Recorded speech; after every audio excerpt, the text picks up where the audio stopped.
Mga ka-DIY, ito po yung wall na hinahasa natin kahapon. Yan. Makikita nyo itong white, ito mga ka-DIY, ito na po yung marine epoxy na nilagay namin sa mga bitak. Meron pang mga bitak dito. So ngayon kitang kita na siya kasi nahasa na natin, malinis na. Kitang kita na siya. Dito talaga dumadaan ang tubig mga ka-DIY. Pansinin nyo ito. Ayan. Iba ang kanyang tunog. Ibig sabihin hindi kumapit itong plaster na ito. Kumpara dito, tingnan nyo ha. Ito dito. Ayan, ganyan ang kanyang tunog. So, ibig sabihin, kapit yan. Pagdating dito, ayan. Pansin nyo. Ito. Ayan. Ang jackfruit. Ganyan. Ganyan, no? Ayan. Ayan. O, tingnan nyo. So, malaking ano ito mga ka-DIY. Malaking trabaho to. Kasi, sisirain ko pong wall na yan. Sisirain ko po yan at i-plaster ulit. Sayang yung aking pag waterproof dyan kapag ganyan pa rin yan. Ito dito lang naman mga ka-DIY ang merong diferensya. Ayan o. Iba ang kanyang tunog. Iba ang kanyang tunog o. Pansin ninyo. Ayan o. Ayan. Oh, dito ba? Ito malala talaga. So, dyan dumaan ang tubig mga ka-DIY. Dito okay. Yan o. Wala problema. Yun lang. Dyan lang talaga. Ito na mga ka-DIY. Winasa ko na. At makulimlim ang ating panahon ngayon. Kaya bibilisan ko na po ito mga ka-DIY. Dito po banda, sa ilalim nito, nakatapat ang aming main door. At basa yung aming main door kapag umuulan. Kaya nag-decide na po ako na ayusin na talaga ito.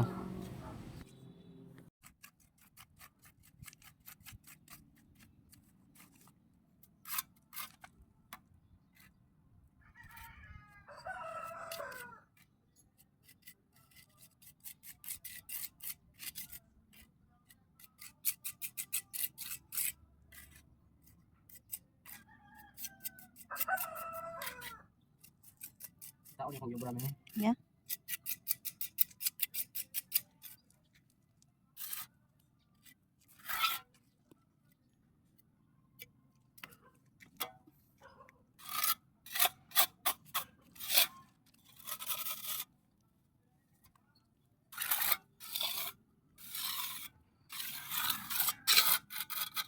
Ready? Makadanlog ng subay karong dira dito yung panami-nami mo gid.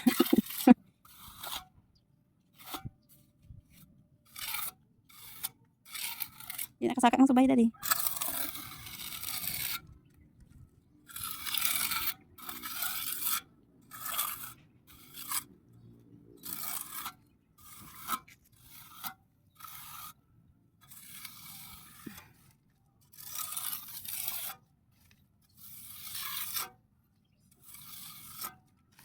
Yan. Alam ko sa sarili ko na nagdi-DIY lang ako mga ka-DIY. Hindi po ako professional. Yung mga professional na gumagawa, talagang mga expert yun. Alam ko sa sarili ko na ito lang ang kaya ko. Hanggang dito na lang ito mga ka-DIY. Wag mo na. Ituyuin muna natin ng kunti yan mga ka-DIY at saka i-brush natin. Inan dito nga. Kan mo action sig mula muna ipag-brush niya. Kuna?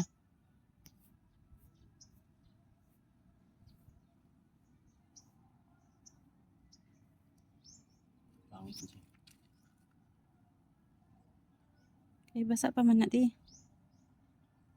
Kinanglan i-brush mo siya kay para may kapitan ng ano. Ang pinta? Ang pinta. Okay. Gets ko na. Gets mo na? Yeah. So magdi-DIY ka rin.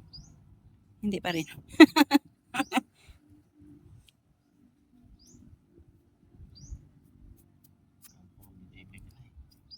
May kompetensya ka na karon.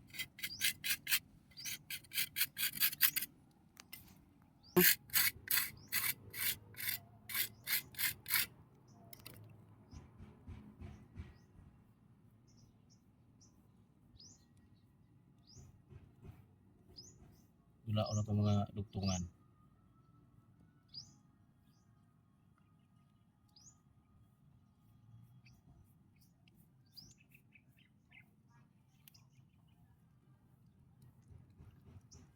So hot. May music daddy. Music na siya ron. Music is life. Hindi na ay kahit lolo na ay. Si lolo lang naman mahilig mo pa music. Maganda ba? Kuha na. Ganda eh. Gloom. Already sa init ang imong sapon.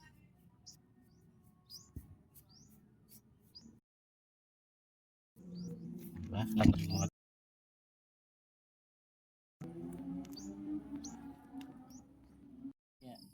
ready na? Para ka-upload yung live reels ba? Hello mga ka-DIY ni Daddy. Ayan. Video na ka? Hi! Inabi na tayo mga ka-DIY. Kasi kanina, hindi tayo nakaalis sa bahay. Masama ang ating pakiramdam. Nag-relax tayo at naka-refresh na tayo. So, ngayon, ginawa ko ito gabi para walang init. Yun, kapag hindi mo kaya gawin sa araw, gawin mo sa gabi.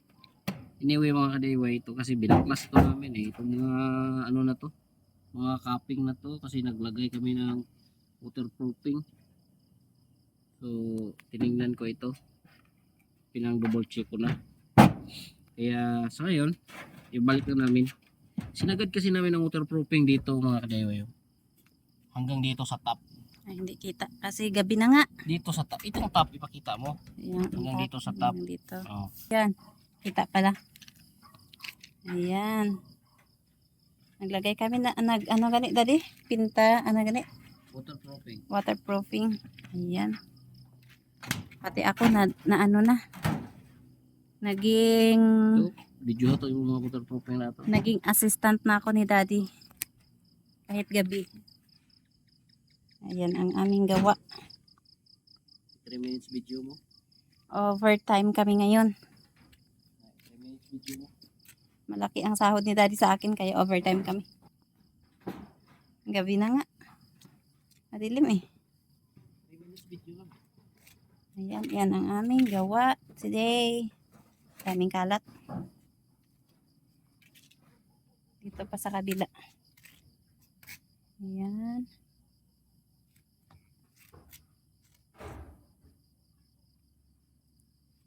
Ayan, overtime ang boss. Andun pa si boss. Boss.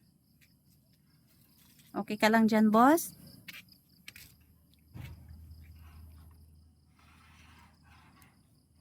Baka naman mabato tayo ng kapitbahay mo, boss. Gabing-gabi na dyan ka pa sa bubong. Kantahan mo lang sila ng meow, meow, meow, meow. Hindi naman tayo malahan nito na magnanakaw kasi nandito tayo sa bubong eh. Hindi naman kita yung ginagawa mo dyan, boss. Tatanggal ko itong mga old na sealant kasi maglagay tayo ng bago. Ayan, magandang umaga mga ka-DIY. Ito na pong update sa sinira nating wall. Ayan, tapos natin i-plaster yan at na-applyan din natin ng flexiband. Naka-waterproof na yan mga ka-DIY. Ayan. Tapos nabalik na natin yung kanyang wall cap. Ito. Kagabi namin ito tinrabaho mga ka-DIY kasi masyadong mainit sa araw. DIY ni Daddy. Ayan, kasama ko nagtrabaho dito si Mrs. Tinulungan niya ako. Ito na yung update mga ka-DIY. Ayan. Nag-re-apply kami ng mga waterproofing mga ka-DIY. Ayan. Diyan. Diyan banda nagkaroon kasi ng ano diyan eh, leakage. At ang malala ay yung dito, yung sinira talaga natin. Kaya ngayon siguro hindi na ito tatagas. Malalaman natin kapag umulan. Malalaman mo mga kadayway na hindi kumapit yung plaster kapag ginaganyan-ganyan mo. Lalo na martilyo yung ginagamit mo. Iba kasi yung kanyang tunog pag ganyan mo. O ngayon, okay na ito mga kadayway. Okay. Ay talagang ano natin yan. Inayos ng todo yan. Doon kasi sa ilalim mga kadayway, yung pintuan namin nakatapat yung main door. Laging basa kapag umuulan. Kaya yun yung nakita natin, yung previous na binidyo ko ay mayroong mga ano ito mga kadayway, mayroong mga crack. Ayan, so nag-apply kami ng waterproofing. Hindi lang dyan, pati dito sa kabila. Ayan, napaka-astig talaga ang wall kapag mayroong flexiband mga kadayway. Oh. Tingnan nyo. Dito, pinuruhan na talaga namin. Ayan, kung mapapansin nyo, iba ang kanyang kulay dito kasi dinamihan namin dyan. Ayan. Pero sigurado na. Nagkaroon din kasi ng leakage dyan dahil sa mga crack. Ayan. Dito, meron na din. Ayan. Ito na lang yung flooring ang wala pang ano, mga ka-DIY. Pero wala nang tagas dito mga ka-DIY. Dito ako nagkamali ng ano mga ka-DIY. Oh, ito i-share ko sa inyo. Oh. Nagkamali ako ng pag flooring nito. Hindi ko ginamitan ng mahabang bara na matuwid. Ay yung ginamit ko dito mga ka-DIY, mata-mata. Kaya kayo kapag nagpo-flooring kayo, wag talaga kayong magamit ng Oh, medyo mataas yung aking floor drain. Mababa doon.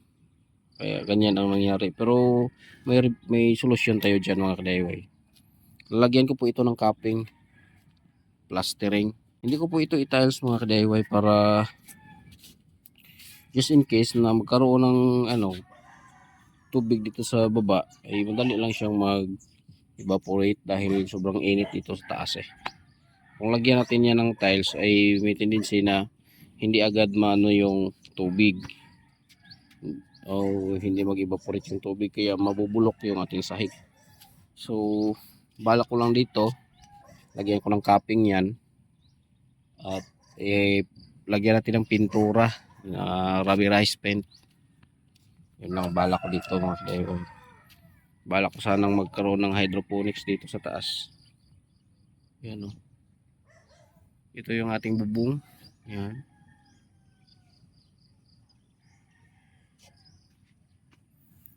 So hanggang dito lang mga ka-DIY. Maraming salamat po talaga. Ito po yung ating update sa ating wall.